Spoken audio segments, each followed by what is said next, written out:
नमस्कार, जय हिंद दोस्तों। आज हम पढ़ेंगे उत्तर प्रदेश सामान्य ज्ञान के अंतर्गत उत्तर प्रदेश की जलवायु एवं मिट्टियाँ। ये बहुत ही छोटा टॉपिक है, आप इसको बहुत ही जल्दी पढ़ लेंगे और अगले 10 मिनट में आप इसे अच्छे से रिवाइज कर लेंगे।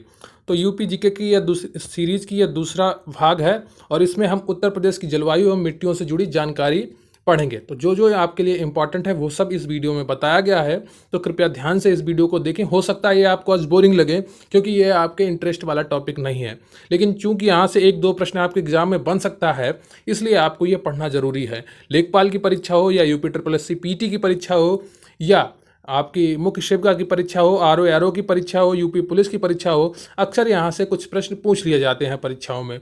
तो हर टॉपिक आपके लिए महत्वपूर्ण है। 10 मिनट में अगर आपका टॉपिक कंप्लीट हो जाता है तो आप इसे ज़रूर देखेंगे और कोशिश करिए कागज़ और पेन लेकर बैठें।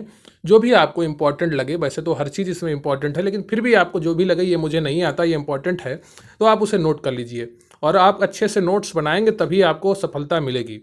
ठीक है, तो चलिए शुरू करते हैं आज का वीडियो।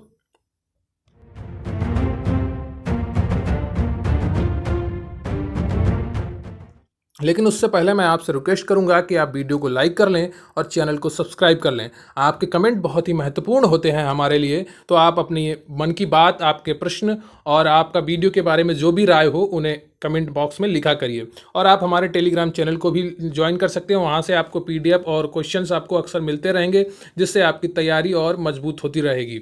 और वीडियो अंत तक देखें, क्योंकि आपकी पढ़ाई तभी सफल होगी जब आप वीडियो अंत तक देखेंगे। वीडियो अंत तक देखना अच्छे विद्यार्थी की पहली निशानी है। कोई भी कार्य विद्यार्थी शुरू करता है तो उसे ख़त्म करता है। एकांत में बैठकर वीडियो देखा करें ताकि आप पढ़ाई सुचारू रूप से कर सकें। तो चलिए शुरू करते हैं। अगर आप कॉपी पेन भी नहीं है तो आप कृपया बस सुनते रहिए, मैं आपको ऐसे पढ़ा समझाऊंगा कि आपको याद हो जाएगा। तो चलिए शुरू करते हैं आज का वीडियो। तो उत्तर प्रदेश की जलवायु एवं मिट्टियाँ। तो उत्तर प्रदेश की जलवायु, ठीक है, पहले उत्तर प्रदेश की जलवायु पढ़ लेते हैं, फिर मिट्टियाँ बाद में पढ़ेंगे। ठीक है, तो यूपी को मुख्यतः दो जलवायु प्रदेशों में बांटा गया है। कभी कभी ये प्रश्न भी पूछ लिया जाता है कि यूपी को कितने जलवायु प्रदेशों में बांटा गया, तो दो में। पहला आर्द्र एवं उष्ण प्रदेश, दूसरा है साधारण आर्द्र एवं उष्ण प्रदेश। ठीक है, तो उष्ण दोनों में है। पहला है आर्द्र एवं उष्ण प्रदेश और दूसरा है साधारण आर्द्र एवं उष्ण प्रदेश। तो पहले में जानकारी ले लेते हैं कि आर्द्र एवं उष्ण प्रदेश में क्या है। आर्द्र एवं उष्ण प्रदेश को भी दो भागों में बांटा गया है। पहला तराई क्षेत्र और दूसरा पूर्वी उत्तर प्रदेश। ठीक है, तराई क्षेत्र में औसत वर्षा 120 सेंटीमीटर से 180 सेंटीमीटर तक होती है। आपके लिए इंपॉर्टेंट बात यही है कि यहाँ कहाँ पर कितनी वर्षा होती है वो याद कर लें। तो तराई क्षेत्र में औसत वर्षा 120 से 180 सेंटीमीटर होती है और पूर्वी उत्तर प्रदेश में औसत वर्षा 100 से 200 सेंटीमीटर तक होती है। ठीक है, तो यूपी को मुख्यतः दो जलवायु प्रदेशों में बांटा गया। पहला आर्द्र एवं उष्ण प्रदेश और साधारण आर्द्र एवं उष्ण प्रदेश। ठीक है, उष्ण प्रदेश को तराई क्षेत्र और पूर्वी उत्तर प्रदेश में बांटा गया है। यहाँ पर आपकी औसत वर्षा 120 से 180 सेंटीमीटर तथा 100 से 200 सेंटीमीटर तक होती है।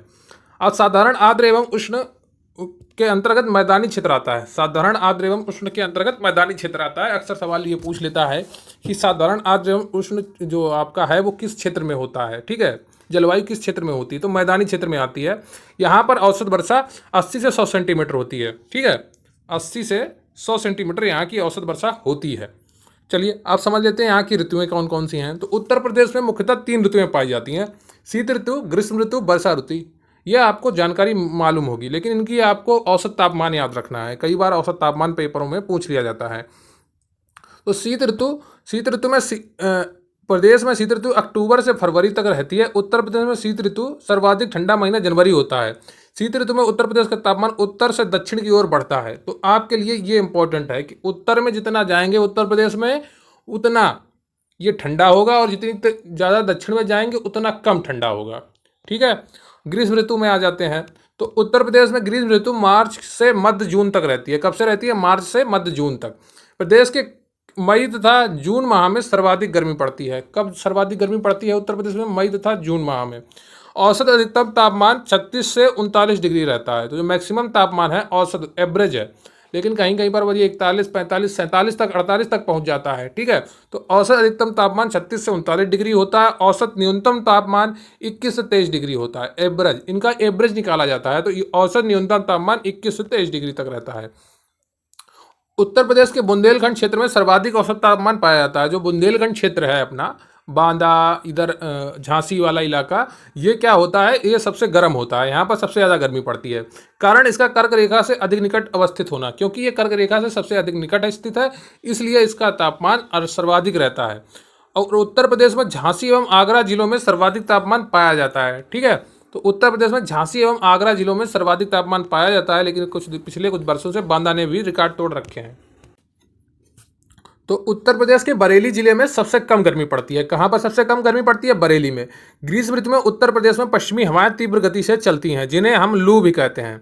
ये शुष्क और गर्म होती हैं। ठीक है, तो इनको क्या कहते हैं? लू। कई बार परीक्षा में प्रश्न आया है कि जो उत्तर प्रदेश में मई जून में हवाएं चलती हैं गर्म, उनको क्या कहा जाता है? तो उनको लू कहा जाता है। ठीक है, ग्रीष्म ऋतु में उत्तर प्रदेश में पश्चिमी हवाएं तीव्र गति से चलती हैं, इन शुष्क एवं गर्म हवाओं को लोग लू कहते हैं। अब आते हैं वर्षा ऋतु के बारे में। तो उत्तर प्रदेश में वर्षा ऋतु जून के अंतिम सप्ताह से प्रारंभ होकर अक्टूबर तक रहती है। तो जून के अंतिम सप्ताह से आपकी वर्षा ऋतु प्रारंभ हो जाती है और अक्टूबर तक रहती है। उत्तर प्रदेश में सर्वाधिक वर्षा जुलाई एवं अगस्त के महीनों में होती है। उत्तर प्रदेश में सर्वाधिक वर्षा जुलाई एवं अगस्त के महीने में होती है, लेकिन इस बार जुलाई में बिल्कुल भी नहीं हुई है। तो वर्षा ऋतु का औसत अधिकतम तापमान 32 से आपका 34 डिग्री होता है, जबकि औसत न्यूनतम तापमान 25 डिग्री तक रहता है। तो उत्तर प्रदेश की अधिकांश वर्षा दक्षिण पश्चिम मानसून की जो बंगाल खाड़ी की शाखा है, यहाँ पे आप खाड़ी कर लीजिए, ठीक है, कि मानसून से प्राप्त होता है। तो उत्तर प्रदेश का अधिकांश वर्षा है यूपी की, वो दक्षिण पश्चिम मानसून की बंगाल की खाड़ी की शाखा से प्राप्त होता है।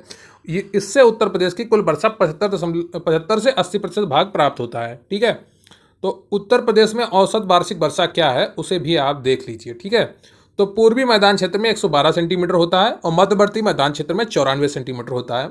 पश्चिमी मैदान क्षेत्र में आपको ये 84 सेंटीमीटर तक प्राप्त हो जाती है। उत्तर प्रदेश में सर्वाधिक वर्षा गोरखपुर में औसत 184.7 सेंटीमीटर होगा। यहाँ पर प्रतिशत का निशान गलत बन गया है, तो आप इसे सेंटीमीटर पढ़ेंगे। तथा सबसे कम वर्षा मथुरा में औसत 54.4 सेंटीमीटर होती है। ठीक है, तो गोरखपुर में सर्वाधिक 184.7 सेंटीमीटर औसत में, जबकि मथुरा में 54.4 सेंटीमीटर औसत में होती है। ठीक है, अब पढ़ते हैं उत्तर प्रदेश की मिट्टियाँ। ये टॉपिक आपके लिए बहुत ही महत्वपूर्ण है, क्योंकि यहाँ से अक्सर आपके प्रश्न पूछे जाते हैं लेखपाल की परीक्षा के लिए, तो ये बहुत ही ज़्यादा महत्वपूर्ण हो जाता है। पीटी में और यूपी के लगभग हर एग्ज़ाम में यहाँ से प्रश्न पूछे जाते हैं, आरओ की भर्ती हो आपकी या कोई और भर्ती हो। ठीक है, तो उत्तर प्रदेश के विशाल मैदान में जलोढ़ एवं काप मिट्टी का विस्तार है। ठीक है, काप मिट्टी किसको कहते हैं? जिसको नदियां बहा कर लाती हैं उसे हम काप मिट्टी कहते हैं। तो उत्तर प्रदेश के विशाल मैदान में जलोढ़ एवं काप मिट्टी का विस्तार है। प्राचीनतम काप मिट्टी क्षेत्रों को बांगर कहते हैं। ठीक है, तो प्राचीनतम काप मिट्टी क्षेत्रों को हम क्या कहते हैं? बांगर। और नवीन काप मिट्टी क्षेत्रों को क्या कहते हैं? खादर। ठीक है, तो नवीन काप मिट्टी क्षेत्रों को खादर कहते हैं और प्राचीनतम काप मिट्टी क्षेत्रों को बांगर कहते हैं।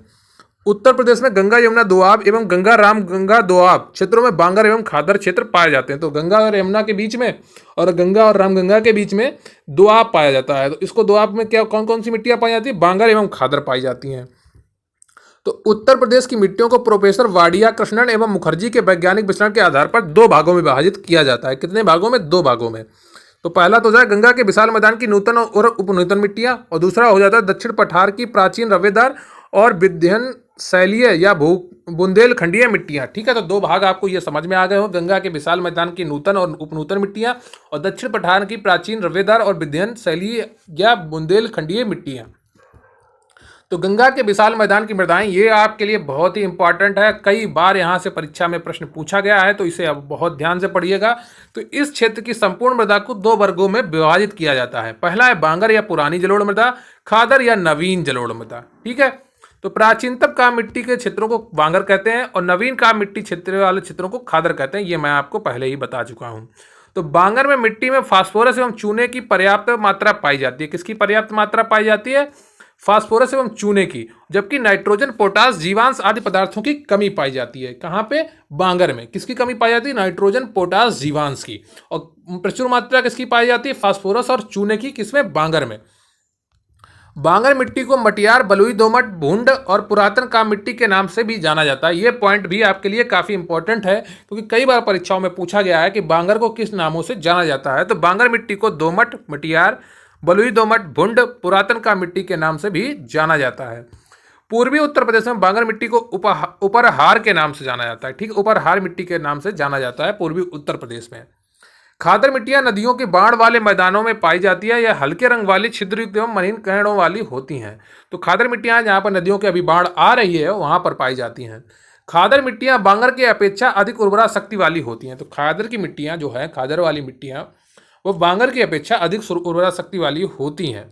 खादर मिट्टी में सामान्यतः चूना, पोटास, मैग्नीशियम और जीवांशों की अधिकता पाई जाती है। चूना, पोटास, मैग्नीशियम की अधिकता पाई जाती है, जबकि नाइट्रोजन, फास्फोरस, ह्यूमस पदार्थों की कमी पाई जाती है। ह्यूमस क्या होता है आपका? ह्यूमस जो आपका ये सड़ रहा है, आपका जो ह्यूमस होता है, जितने भी आप ये खाद बनाते हैं जैविक, ये ह्यूमस में काम करती है। ठीक है, जो खादा सड़ी हुई वनस्पति है, जो आपकी पत्तियां सड़ जाती हैं, ये सब ह्यूमस बन जाता है। तो खादर मिट्टी को नूतन काप या बलुआ सिल्ट या बलुआ सिल्ट बलुआ और मटियार दोमट आदि नामों से जाना जाता है। तो खादर के नाम भी आप कहीं नोट कर लीजिए और बांगर के नाम भी नोट कर लीजिए। ये गंगा वाला जो आपका टॉपिक है, ये आप पूरा ही कहीं नोट कर लीजिए। आप जहाँ पढ़ते हैं वहाँ टेबल पर लगा लीजिए सामने और इनको लगातार देखते रहिए, ये आपको लगातार देखने से याद हो जाएंगी। ठीक है, तो लाल एवं काली मिश्रित मिट्टी है। ये राज्य के, यहाँ पर के होगा, झांसी डिवीजन, मिर्जापुर, सोनभद्र के साथ साथ प्रयागराज जिले की करछना और मेजा तहसील में पाई जाती है। कहाँ पाई जाती है? करछना और मेजा तहसील में। देखिए, मैं आपको तहसील तक की जानकारी दे रहा हूँ, कितने अच्छे से मैं आपको पढ़ा रहा हूँ। तो आप अच्छे से पूरा वीडियो देखिए और अंत तक देखिए। और वीडियो को लाइक जरूर कर लें, चैनल को सब्सक्राइब जरूर कर लें। और भावर पर्वतीय क्षेत्र है, यहाँ की मिट्टी मोटी, बलुआ, यहाँ पर आप मोटी कर लीजिए। ठीक है, मोती लिख गया है। मोटी, बलुआ तथा कंकड़ और पत्थर से निर्मित बहुत छिछली है। इस क्षेत्र में नदियाँ लुप्त हो जाती हैं। नदियाँ कहाँ लुप्त हो जाती हैं? जो भावर पर्वतीय क्षेत्र है, जहाँ पर कंकड़ पत्थर पड़े होते हैं और पानी उसके नीचे चला जाता है। अक्टूबर नवंबर के बाद आप जब भी जाएंगे उत्तराखंड में, ऐसी कई जगह देखेंगे जहाँ पर नदियों का बहाव तो दिखेगा कि यहाँ पर रास्ता बना हुआ है, लेकिन उसमें पानी ऊपर नहीं दिखेगा। पत्थरों के नीचे नदियाँ बहती रहती हैं। यूपी में दोमट एवं बलुई मिट्टी क्षेत्रीय भाषा में सिकटा, करियाल और धनका भी कहते हैं। ये भी आपका इंपॉर्टेंट हो जाता है। तो यूपी में दोमट एवं बलुई मिट्टी को क्षेत्रीय भाषा में सिकटा, करियाल और धनका कहते हैं। अब आ जाता है बुंदेलखंडीय मृदा। ये आपका अंतिम टॉपिक है, तो इसको आप ध्यान से पढ़िए और यहाँ से भी अक्सर प्रश्न पूछे जाते हैं परीक्षाओं में। तो यूपी के दक्षिण पठार की मिट्टियों को बुंदेलखंडीय मिट्टी कहते हैं। इस क्षेत्र में भोंटा, मांड, कावड़, पड़वा, राकड़ आदि मिट्टियां पाई जाती हैं। किस क्षेत्र में पाई जाती हैं? बुंदेलखंडीय क्षेत्र में कौन कौन सी मिट्टी पाई जाती है? भोंटा, मांड, कावड़, पड़वा, राकड़ आदि मिट्टियां पाई जाती हैं। इस क्षेत्र की काली मृदा को करेल कपास अथवा रेगुर आदि नामों से जाना जाता है। इस क्षेत्र की काली मृदा को करेल कपास अथवा रेगुर आदि नामों से जाना जाता है। तो यूपी के जालौन, झांसी, ललितपुर और हमीरपुर जिलों में काली मृदा का विस्तार होने के कारण यहाँ पर चना, गेहूं, अरहर, तिलहन प्रमुख फसलें हैं। ठीक है, उपजें कहो या फसलें कहो, बात एक ही है। तो यूपी के जालौन में, झांसी में, ललितपुर में और हमीरपुर में कौन सी मृदा पाई जाती है? काली मृदा। काली मृदा से प्रश्न बहुत ही बार ज़्यादा पूछा गया है, तो ये आपको बहुत इंपॉर्टेंट हो जाती है। तो यूपी के जालौन में, झांसी में, ललितपुर में, हमीरपुर में काली मृदा पाई जाती है और इसके कारण यहाँ पर चना, गेहूं, अरहर, तिलहन प्रमुख फसलें हैं। तो काली मृदा की प्रमुख फसलें क्या हैं? चना है, गेहूं है, अरहर है और तिलहन है। भोटा मिट्टी विंध्य पर्वतीय क्षेत्र में पाई जाती है। ठीक है, पड़वा मिट्टी यूपी के हमीरपुर, जालौन और यमुना नदी के किनारे ऊपरी जिलों में पाई जाती है। कहाँ पर? यमुना नदी के किनारे ऊपरी जिलों में, हमीरपुर, जालौन में पड़वा मिट्टी पाई जाती है। ठीक है, राकड़ मिट्टी यूपी के दक्षिण पर्वतीय एवं पठारी ढलानों में पाई जाती है। कहाँ पाई जाती है? राकड़ मिट्टी यूपी के दक्षिण पर्वतीय एवं पठारी ढलानों में पाई जाती है। लाल मिट्टी, अब ये भी इंपॉर्टेंट है आपके लिए। ठीक है, ये तीनों पॉइंट आपके लिए बहुत इंपॉर्टेंट हो जाते हैं, आप इन्हें जरूर पढ़िए। लाल मिट्टी यूपी के मिर्जापुर, सोनभद्र जिले में पाई जाती है। लाल मिट्टी में नाइट्रोजन, जीवांश, फास्फोरस एवं चूना खनिजों की कमी पाई जाती है। किसकी कमी पाई जाती है? नाइट्रोजन, जीवांश, फास्फोरस एवं चूना कमियों की कमी पाई जाती है। ठीक है, इसमें आयरन, लौह एस ज़्यादा होता है, इसलिए इसका रंग लाल हो जाता है। ये तो आपने पढ़ा ही होगा।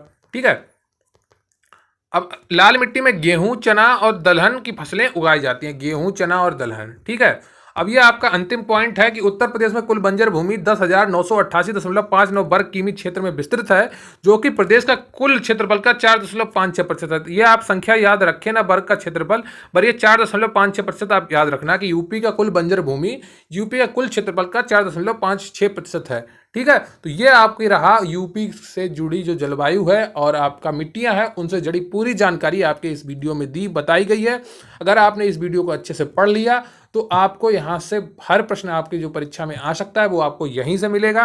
तो ठीक है, तो आप उत्तर प्रदेश के सामान्य ज्ञान में आपका ये दूसरा टॉपिक आज हुआ है। कल हम पढ़ेंगे खनिज और खनिज संसाधनों के बारे में। तो उत्तर प्रदेश की जलवायु और मिट्टियों से जुड़ी जो भी जानकारी है वो आपने पढ़ ली है। अगर आपने कल का पहला वीडियो नहीं देखा यूपी जनगणना से, उसे भी आप देख लीजिए। वहाँ से भी आपके कई प्रश्न बनते हैं और परीक्षाओं में अक्सर पूछे जाते हैं। तो उत्तर प्रदेश की जलवायु और मिट्टियाँ से जुड़ी आज ये पूरा वीडियो आपने देखा। आप अपने कमेंट कर हमें बताइए आपको वीडियो कैसा लगा और आप क्या कहना चाहते हैं, अपने मन के विचार भी रखिए। जब आप अपनी परेशानी समस्या रखेंगे, आपको वीडियो से कोई समस्या हो तो उनको सुलझाया जाएगा, ठीक है। हर समस्या का समाधान होता है, लेकिन अगर आप समस्या का समाधान नहीं ढूंढेंगे, समस्या लेके घूमेंगे, तो आपके जीवन में समस्याएं सदैव बनी रहेंगी। तो आप चैनल को सब्सक्राइब कर लीजिए, वीडियो को लाइक कर लीजिए।